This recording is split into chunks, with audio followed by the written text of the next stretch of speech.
ಈಗ ಮೀರಾ ಅವಳ ಸ್ಥಾನಕ್ಕೆ ಬಂದಿದ್ದಾಳೆ. ಅದನ್ನ ನೋಡಿ ಮಣಿಗೆ ಕೋಪ ಬಂದಿದೆ. ಹಾಗಾಗಿ ಅವಳ ಮೈ ಮೇಲೆ ಬಂದು ಕಾಟ ಕೊಡ್ತಿದ್ದಾಳೆ ಅಂತ ಅನ್ನಿಸ್ತಿದೆ. ಅದ್ ಬಿಡು, ನಿನ್ ಹೆಂಡತಿಗೆ ನಿನ್ ಮೇಲೆ ಎಷ್ಟು ಪ್ರೀತಿ ಇತ್ತು, ಪ್ರಾಣ ಬಿಡ್ತಿದ್ಲು ನೀನು ಅಂದ್ರೆ. ಅದೆಂಗೋ ನಿನ್ ಮೇಲೆ ಕೈ ಮಾಡಕ್ ಸಾಧ್ಯ ಅವಳು? ಇದ್ರಲ್ಲಿ ಅವಳ ತಪ್ಪೇನಿಲ್ಲ ಅಶ್ವಿನ್. ನಾನು ಮೀರಾನ್ ಮದ್ವೆ ಆಗಿದ್ದೀನಿ ಅಂತ ಅವಳಿಗೆ ನನ್ನ ಮೇಲೆ ಕೋಪ ಬಂದಿದೆ. ತುಂಬಾ ಸಲ ಇದನ್ನ ಇಂಡೈರೆಕ್ಟ್ ಆಗಿ ತಿಳಿಸೋದಕ್ಕೆ ಟ್ರೈ ಮಾಡಿದಾಳೆ. ಅಷ್ಟಾದ್ರೂ ನಾನು ಅದನ್ನ ತಿಳ್ಕೊಂಡಿಲ್ಲ. ಅದಕ್ಕೆ ಅವಳಿಗೆ ಕೋಪ ಬಂದಿದೆ ಅನ್ಸುತ್ತೆ. ಮೊನ್ನೆ ಅವಳ ಫೋಟೋಗೆ ಹಾರ ಹಾಕಿದ್ವಲ್ಲ, ಅದು ತಾನಾಗೆ ಬಿದ್ದೋಯ್ತು. ಆಗ ಯಶೋಧ ಅತ್ತೆ ಅದನ್ನ ನನ್ಗೆ ಹೇಳಿದ್ರು, ಮಣಿ ಏನೋ ಹೇಳೋದಕ್ಕೆ ಟ್ರೈ ಮಾಡ್ತಿದ್ದಾಳೆ ಅಂತ. ಆದ್ರೆ ನಾನು ಅದನ್ನ ಸೀರಿಯಸ್ ಆಗಿ ತಗೊಳ್ಳೇ ಇಲ್ಲ. ಏನೋಪ್ಪ, ನನ್ಗಂತೂ ಇದೆಲ್ಲ ವಿಚಿತ್ರ ಅಂತ ಅನ್ನಿಸ್ತಿದೆ. ಇಲ್ಲ ಅಶ್ವಿನ್, ಇನ್ನು ಸುಮ್ಮನೆ ಇದ್ರೆ ಆಗಲ್ಲ. ಆದಷ್ಟು ಬೇಗ ಮಣಿ ಆತ್ಮಕ್ಕೆ ಶಾಂತಿ ಸಿಗೋ ಥರ ಪೂಜೆ ಮಾಡಿಸ್ಲೇಬೇಕು. ಈಗೆಲ್ಲೋ ಮಾಡಿಸ್ತೀಯಾ? ಸೂತ್ಕ ಅಲ್ವಾ? ಅದೇ ಈ ಮನೇಲಿ ಸಮಸ್ಯೆ ಆಗ್ತಿರೋದು. ಏನಾದ್ರೂ ಪೂಜೆ ಪುನಸ್ಕಾರ ಮಾಡೋಣ ಅಂತಂದ್ರೆ ಈ ಸೂತ್ಕ ಅನ್ನೋದು ಅಡ್ಡ ಬರ್ತಿದೆ. ಅಜ್ಜಿ ಅವಾಗವಾಗ ಹೇಳ್ತಿದ್ರು, ಕೇಡ್ಗಾಲ ಬಂದ್ರೆ ಹಗ್ಗನೂ ಹಾವಾಗುತ್ತೆ ಅಂತ. ಇವಾಗ ನಮ್ಮ ಪರಿಸ್ಥಿತಿನೂ ಹಾಗೆ ಆಗಿದೆ. ಯಾವಾಗ ಸೇವಂತಿ ನಮ್ಮಪ್ಪನ್ನ ಕೊಂದ್ಲೋ ಆಗ್ಲೇ ನಿಮ್ಗೆ ಕೇಡ್ಗಾಲ ಶುರುವಾಯ್ತು ಕಣ್ರೋ. ಬಂದು ಕಾಡ್ತಿರೋದು ಮೀರಾ ಅಲ್ಲ, ಈ ಮಾಟ್ಗಾತಿ. ಇಷ್ಟಕ್ಕೆ ಸುಸ್ತಾದ್ರೆ ಹೇಗೆ ಕರ್ಣ?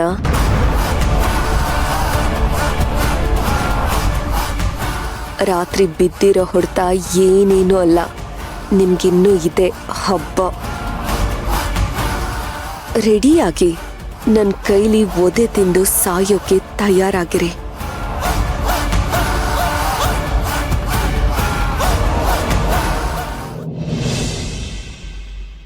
ಅಶ್ವಿನ್, ಕರ್ಣ, ಅಜ್ಜಿ, ಸೇವಂತಿ. ಅಣ್ಣ, ಏನಾಯ್ತು? ಯಾಕಿಷ್ಟು ಕೋಪದಲ್ಲಿದ್ಯಾ?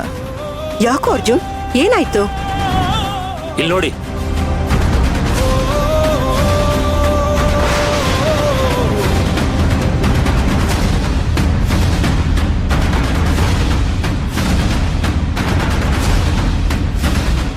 ಸೇವಂತಿ ಪ್ರೀತಿಯಿಂದ ಕೃಷ್ಣ ಕೃಷ್ಣ ಅಂತ ಬರ್ದಿದ್ರೆ ಇದ್ರ ಮೇಲೆಲ್ಲ ಯಾರೋ ಗೀಚ್ ಹಾಕಿದ್ದಾರೆ.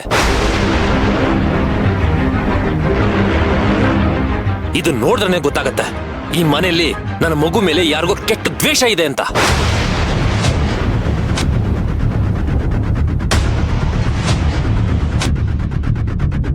ಅಯ್ಯೋ ದೇವ್ರೆ, ಇದು ಯಾರ್ ಕೆಲ್ಸನೋ? ನಮ್ಮನೇಲಿ ಇಂಥ ಬುದ್ಧಿ ಯಾರಿಗಿದೆ? ನನಗೂ ಅದೇ ಸಿಟ್ಟು ಬರ್ತಿರೋದು ಅಜ್ಜಿ. ಮಗು ಇಲ್ಲ ಅನ್ಕೊಂಡು ನಾವೆಲ್ಲ ಎಷ್ಟು ಒದ್ದಾಡಿದೀವಿ. ಈ ತರ ಮಾಡ್ತಾರೆ ಅಂತಂದ್ರೆ ಅವ್ರಿಗೆಷ್ಟು ಕೆಟ್ಟ ಮನಸ್ಥಿತಿ ಇರಬೇಡ.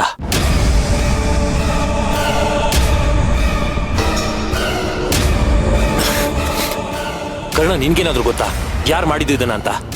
ಗೊತ್ತು.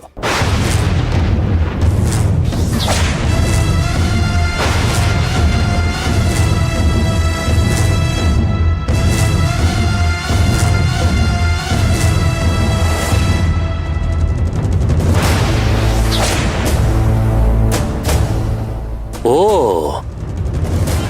ಇದೆಲ್ಲ ಇವಳ ಕೆಲ್ಸನಾ ಅನ್ಕೊಂಡೆ. ಈ ಮನೆಯಲ್ಲಿ ನಮ್ಮ ಮಗು ಮೇಲೆ ಇವಳಲ್ದೆ ಇನ್ಯಾರಿಗೆ ದ್ವೇಷ ಇರಕ್ ಸಾಧ್ಯ? ಅಲ್ಲ ಸರ್, ಸರ್ ಇಲ್ಲ ಸರ್, ದೇವಾಣಿಗೂ ಇದು ನನ್ನ ಕೆಲಸ ಅಲ್ಲ. ಮುಚ್ಚೆ ಬಾಯಿ. ಮಾಡೋ ಕೆಲ್ಸ ಎಲ್ಲ ಮಾಡ್ಬಿಟ್ಟು ಗೊಬ್ಬರದ ಮೇಲೆ ಆಣೆ ಮಾಡಿದ್ರಂತೆ. ಆ ಜಾತಿಗೆ ಸೇರ್ದೋಳ್ ನೀನು. ಎಲ್ಲ ಬಿಟ್ಟು ಆ ಸಣ್ಣ ಮಗು ಮೇಲೆ ದ್ವೇಷ ಕಾರ್ತಿದ್ಯಲ್ಲ, ನೀನೇನ್ ಮನುಷ್ಯ ಅಥವಾ ರಾಕ್ಷಸಿನ?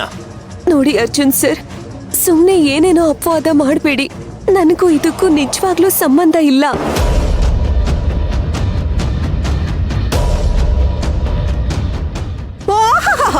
ಇವ್ರು ಹೇಳ್ಬಿಟ್ಲಂತೆ, ನಾವು ನಂಬೇಕಂತೆ. ಏ ಕರ್ಣ, ಏನ್ ನೋಡ್ತಾ ನಿಂತಿದ್ಯಾ? ನಿನ್ ಹೆಂಡ್ತಿಗೆ 2 ಕಪ್ಪಾಳು ಕೊಡ್ದು ಆಚೆ ತಳ್ಳು.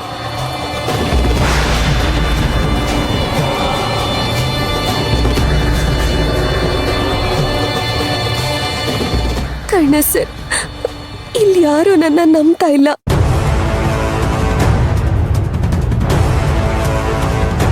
ನೀವ್ ನೀವಾದ್ರೂ ಹೇಳಿ ನಾನು ಈ ಕೆಲಸ ಮಾಡಿಲ್ಲ ಅಂತ. ಸಾಕ್ ಸುಮ್ನೆ ಇರು ಮೀರಾ.